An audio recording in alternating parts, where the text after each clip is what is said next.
Welcome to stock market news update. शुक्रवार को रिलायंस के शेयरों में आई इस जोरदार उछाल के चलते मुकेश अंबानी की नेटवर्थ 92.60 अरब डॉलर पर पहुंच गई है, जो कि वॉरेन बफे के 102 अरब डॉलर से करीब 10 अरब डॉलर कम रह गई है। ये जानकारी ब्लूमबर्ग बिलियनियर्स इंडेक्स पर आधारित है। रिलायंस के चेयरमैन के बाद उनके सबसे करीब प्रतिद्वंदी लॉरियल्स के फ्रैंकोइस बेटनकोर्ट मेयर्स है, जिनकी नेटवर्थ 92.9 अरब डॉलर है। हाल ही में मुकेश अंबानी ने सस्ते ग्रीन हाइड्रोजन का उत्पादन बढ़ाकर दोगुना करने का ऐलान किया था। भारतीय जीवन बीमा निगम ने बैंक ऑफ इंडिया की 4% हिस्सेदारी ओपन मार्केट से खरीदा है। बैंक ने शुक्रवार को इसकी जानकारी दी। LIC ने 2 सितंबर को ओपन मार्केट से बैंक ऑफ इंडिया में 3.9% हिस्सेदारी यानी लगभग 15 करोड़ शेयर लिए हैं। नई हिस्सेदारी लेने से पहले बैंक ऑफ इंडिया में LIC की 3.17% हिस्सेदारी थी। बैंक ऑफ इंडिया ने बताया कि अब बैंक में LIC की हिस्सेदारी बढ़कर 7.05% हो गई है। सेबी के नियमों के मुताबिक किसी कंपनी में अगर किसी की 5% से ज़्यादा हिस्सेदारी होगी तो उसकी जानकारी एक्सचेंज को देनी होगी। रेडमी ने अपने ट्रू वायरलेस स्टूडियो ईयरबड्स को भारत में लॉन्च कर दिया है।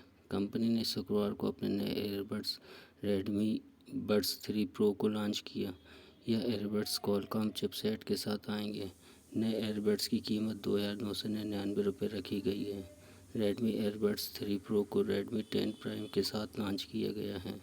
ईयरबड्स की बिक्री 9 सितंबर को दोपहर 12 बजे से शुरू होगी।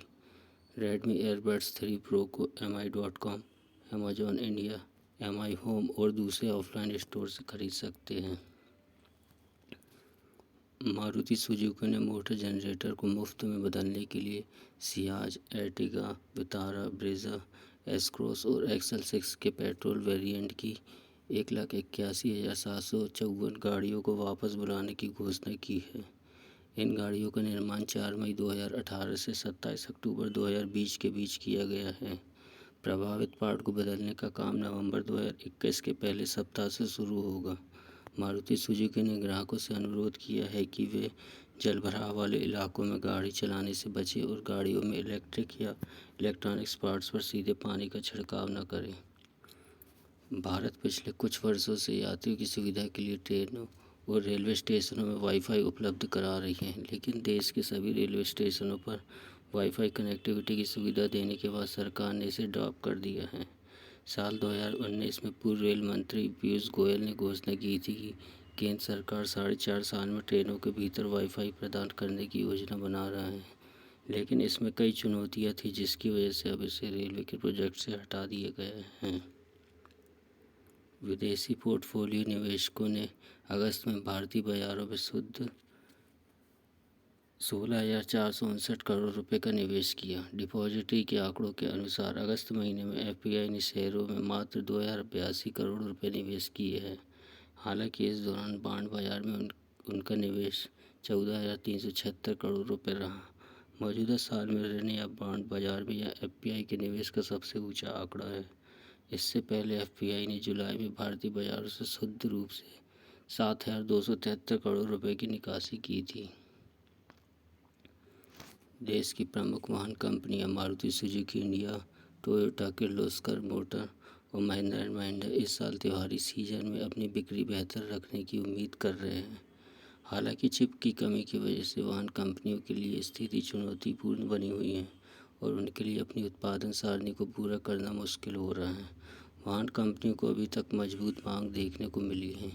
अब वाहन कंपनियां डीलर को आपूर्ति बढ़ाने की तैयारी कर रही है ताकि अक्टूबर में व्यस्त त्योहारी सीजन के समय उपभोक्ताओं की मांग को पूरा किया जा सके। उन्होंने कहा कि अर्थव्यवस्था में सुधार, निजी वाहनों की मांग और बाजार में नई पेशकशों से आगामी त्योहारी सीजन में मांग में तेजी जारी रहेगी। Jindal steel and power limited Jindal power limited में अपनी 96.42% हिस्सेदारी की बिक्री के सौदे को इस साल के अंत तक पूरा कर लेगी।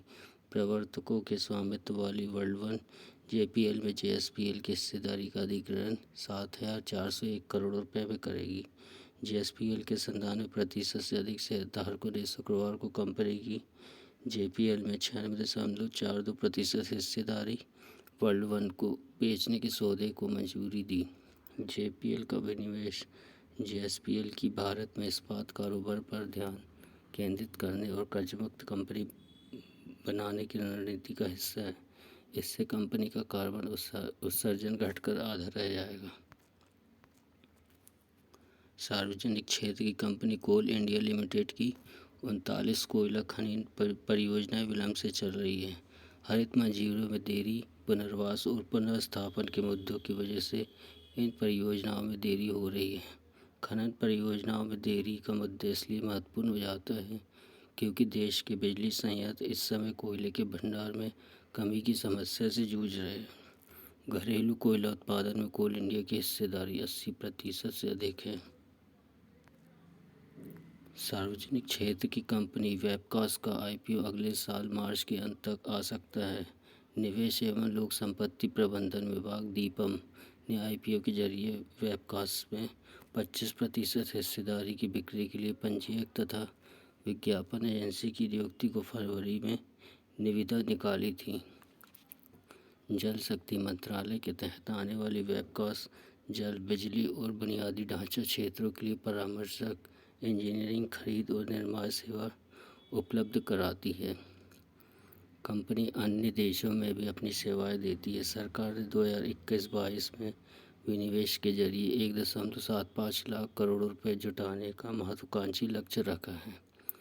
Thank you for watching this video.